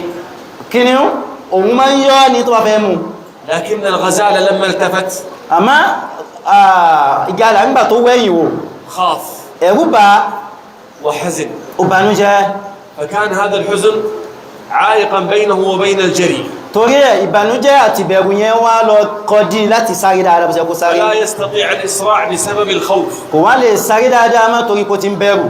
ثم بعد ذلك أصبح فريسة سهلة torí ẹ̀ ó di ẹran àpájẹ fún àbò مع أنه سريع tó ń ti pé ẹranko ti máa sáré dáadáa ويستطيع النجاة. ó sì lè là kó ní ọwọ́. لكن انظروا ماذا فعل الخوف به. àmọ́ ẹ̀wọ̀n tí ìbànújẹ́ àti ìbẹ̀rù sọ di فالحزن خطير kí wọ́n máa bànújẹ́ nǹkan búgbà ni قد يوردك المهلكة ó lè kóyàn ó lè kó báyàn nú ayé كما حدث لهذا الغزال. gẹ́gẹ́ bó ti ṣẹlẹ̀ sí هذا مثال جميل àpèjúwe ńlá tá a sọ yìí àpèjúwe tó ينبغي dáa أن ni. يفهم جيدا. ọ̀pọ̀lọpọ̀ ẹlòmíì lè má gbọ́ yìí dáadáa.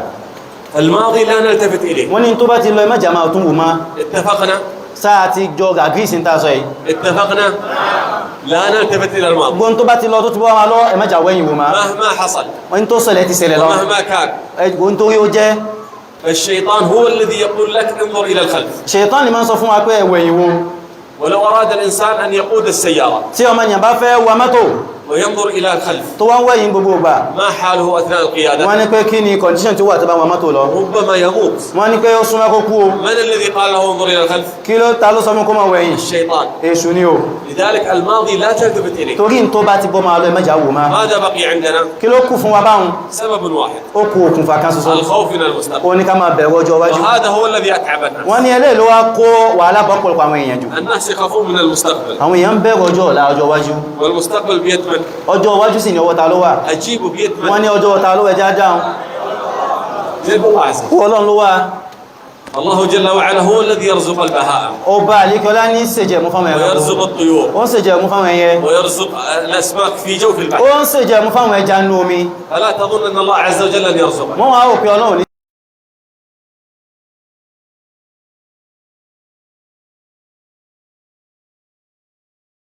tí ń bọ̀ lọ́la fún wa. وعليك بثلاث أمور. nǹkan mẹ́ta nìkan ní ká lọ mójútó الخوف من المستقبل عليك بثلاثة أمور. wọ́n ní ẹni tí bá ń bẹ̀rù ọjọ́ ọ̀la nǹkan mẹ́ta ní kó mójútó التوكل àkọ́kọ́ kó gbára lọ́lọ́run dáadáa والصبر ẹ̀ẹ́kejì kó máa ṣe sùúrù والزهد. ẹ̀ẹ́kẹta kó máa yẹ kékeré بهذا ستتغلب على المقاتل. wọ́n ní pé mẹ́tẹ̀ẹ̀ta ìlà fi borí tí ń bọ̀ wájú wa ومن يتوكل على الله فهو حسبه. ẹn tó bá gbára lọ́lọ́run ló ń wó tó إبراهيم عليه السلام ألقي في النار. Ànábì wa Ibrahim wọ́n jù wọ́n sínú náà ألقي في النار. wọ́n jù wọ́n sínú náà هذه نار عظيمة. wọ́n ní iná ńlá lélẹ̀ tá ń sọ yìí o فقال حسبنا الله ونعم الوكيل. nígbà tí wọ́n sọ ní tí wọ́n sọ ní pé hasbunallahu wa ni'mal wakeel أنجاه الله عز وجل ọlọ́run sì là wọ́n bẹ́ẹ̀ بسبب التوكل. pẹ̀lú pé wọ́n bára lọ́lọ́run ni o إذا توكلت على الله tó bá ilé gbára lọ́lọ́run الله عز وجل هو كفيل. ọlọ́run ọba àlékè ló tó ẹ̀ قال ربنا ọba àlékè lásọ fún wa pé ومن يتوكل على الله ẹnikẹ́ni tó bá ilé gbára lóhun فهو ọlọ́run حسبه. òun ó tó ní o أي كافيه.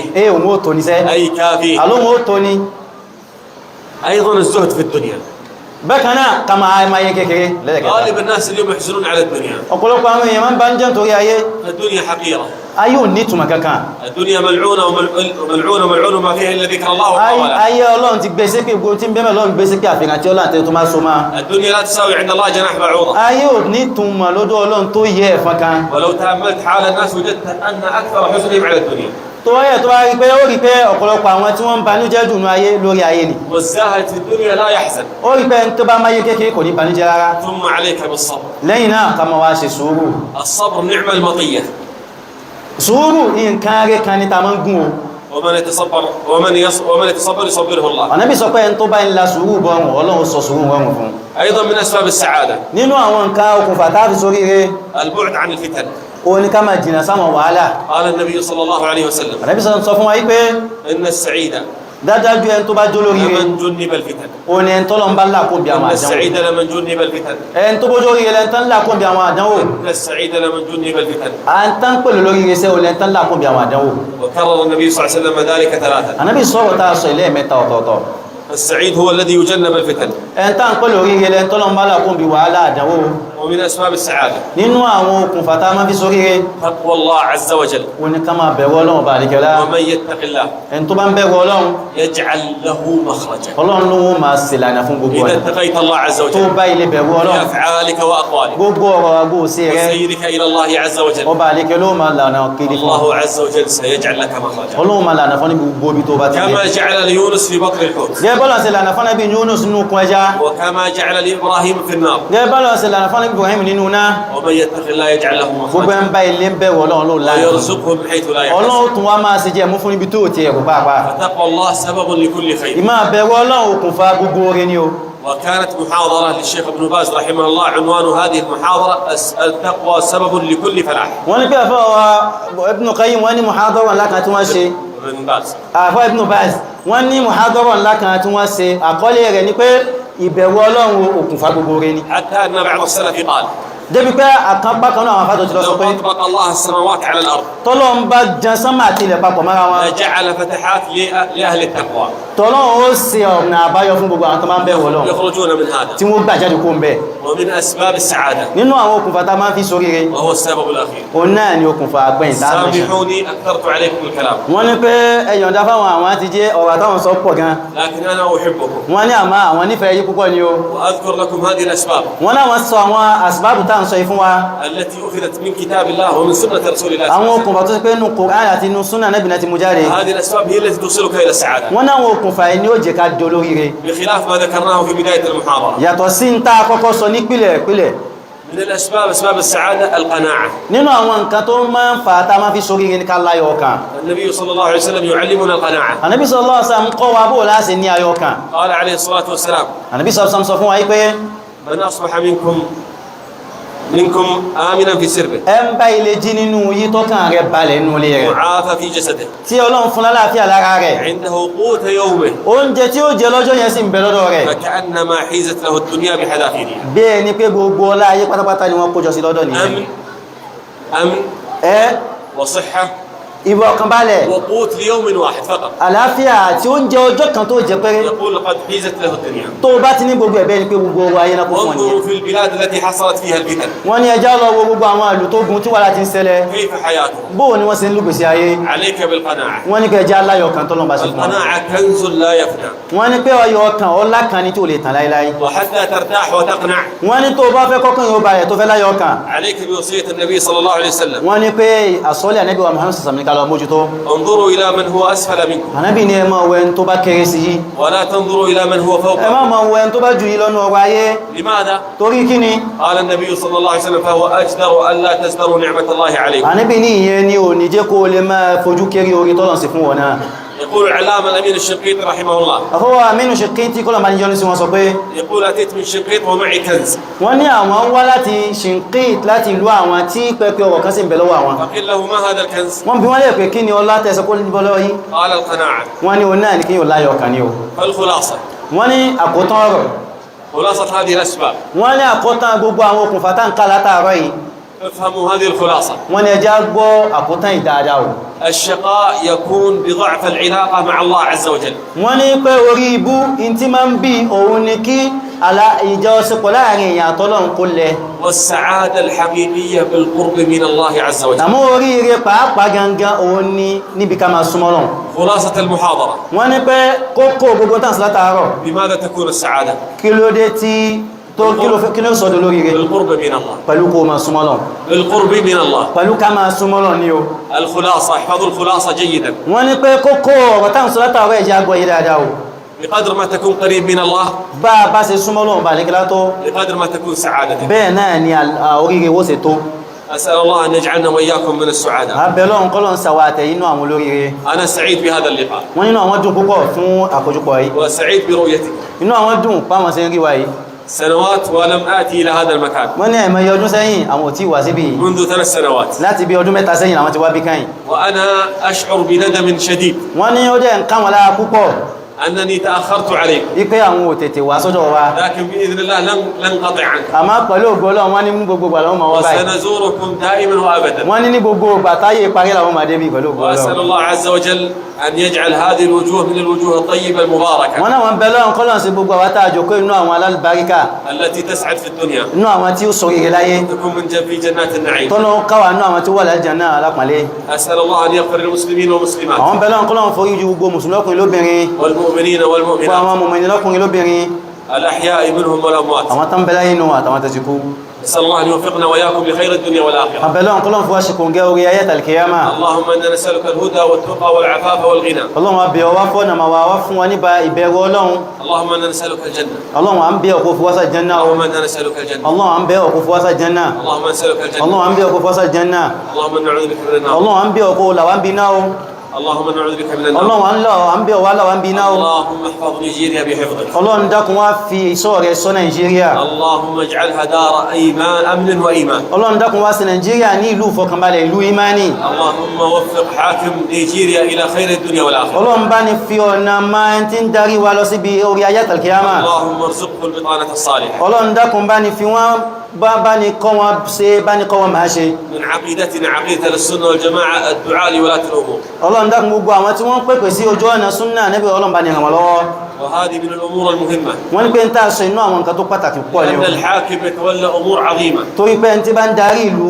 ọ̀rọ̀ tó nípa náà mójútó عنده أعداء في الداخل wọ́n ní àwọn oríṣiríṣi nǹkan tí ń tì wọ́n وعنده أعداء في الخارج wọ́n ní oríṣiríṣi àwọn àfojúsùn ta ti وهو ní يحتاج من الرعية الدعاء له torí ẹ̀ wọ́n bùkátà lọ́dọ̀ ẹnì kọ̀ọ̀kan wá ká máa ṣàdúrà fún wa وبصلاحه يكون الخير العظيم kí wọ́n dá òní yóò bí orí lá fún ẹnì kọ̀ọ̀kan wa ويقول السلف الصالح àwọn àfáà wa tó ti lọ sọ pé الإمام أحمد وغيره من العلماء àfọwọ́ Imam Ahmad àtẹlùmí nínú wọn إذا رأيت الرجل يدعو للسلطان wọ́n tó bá rẹ́ nìkan tí ń ṣàdúrà fún lórí فاعلم أنه صاحب سنة lọ́wọ́ mà pé ara tó ń tẹ̀lé Ànábì wa Muhammad وإذا رأيت الرجل يدعو على السلطان tó bá rẹ́ nìkan tí ń ṣépè fáwọn olórí فاعلم أنه مفتتح بدعة lọ́wọ́ mà pé أو أنه ẹnìkan صاحب بدعة ẹni tó dàdàdà lẹ́nu ẹ̀sìn ni فأهل السنة رحمة àwọn tí wọ́n tẹ̀lé súnnà nábì oníkẹ̀ ni wọ́n أينما كانوا رحمة gbogbo ibi tán bá ti wà báyìí àní يجمعون Ọlọ́run الناس على الخير wọ́n máa kọ́ àwọn èèyàn jọ lórí dáadáa يجمعون الناس على ولاة الأمور wọ́n máa kọ́ àwọn èèyàn jọ lórí ká máa tẹ̀lé àwọn olórí يحذرون من القتل wọ́n máa kọ́ àwọn èèyàn wọ́n máa kí wọn nílọ̀ láti máa يحذرون من المظاهرات wọ́n máa kọ̀ fún wọn láti máa jáde sọ lórí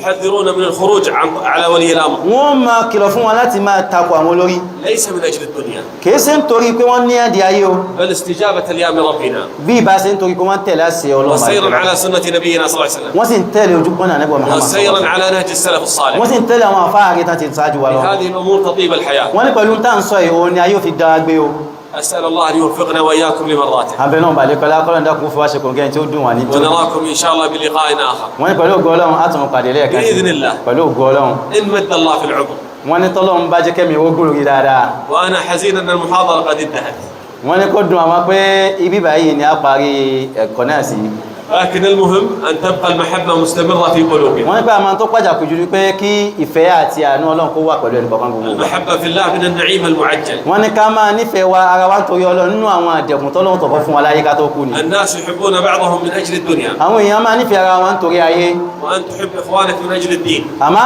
kéèyàn ní káwa nífẹ̀ẹ́ ara wa nítorí ẹ̀sìn ومن أجل السنة nítorí súnà Ànábì Muhammad ومن أجل طاعة الله تبارك nítorí وتعالى pàjọ́ ń tẹ̀lé tọ́lọ́run àjọ́ ń tẹ̀lé tánàbí هذا والله هو النعيم الذي يغبط عليه wọ́n ní pé wàláhì nàìm ìdẹ̀kùn ńlá ní téèyàn máa ń jà sí ni o وأنا أعتذر على الإطالة wọ́n ní pé ká má bínú pé ọ̀rọ̀ wa gùn díẹ̀ المهم لا تنسوا الخلاصة wọ́n ní pé kókó ni pé ká má bẹ̀rù kókó ń ta bára wa sọ السعادة بالقرب من الله kí afẹ́ róríire ká máa súnmọ́ lọ ni o والشقاء بالبعد عن الله afẹ́ àyànfẹ́ sórí ibú kò ní jìnnà sọ́lọ́ ni o فإذا وجدت وحشة في نفسك wọ́n ní tó bá rí pé lọ́kàn rẹ̀ òun rí bẹ́ẹ̀ ni pé kò sí أو ìgbádùn bẹ́ẹ̀ ضيق في صدرك ó rí pé ọkàn rẹ̀ fún pínpín فتعبد لله بأي عبادة من العبادات. wọ́n ní pé wá bó ṣe ṣe ìbádà sọ́lọ́run pẹ̀lú irú ìbádà tó bá rọ̀ ولو lọ́rùn أنك تساعد إخوانك في أمر من أمور الدنيا kódà kó ṣe pé ó ran ọmọ ìyá rẹ̀ lọ́wọ́ níbi ọ̀rọ̀ alámàrí ayé rẹ̀ kan تنوي بذلك الأجر والصدقة àmọ́ ń tó ní láníyàn ni pé ó fi ń ṣe sàárà ó fi ń ṣe ثم sínú سيذهب الله عز وجل عنك هذه الوحشة. ó rí pé ìdìfúnfún tó rí lọ́kàn yẹn lọ́hùn mú kó fún ọ. هذا وصلى الله على نبينا محمد جزاكم الله خيرا.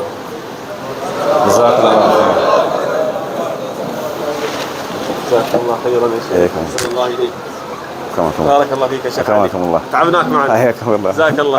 لا فضل فوق. حياكم الله. صلى الله أن يبارك فيك. آمين آمين فيك. يحفظك.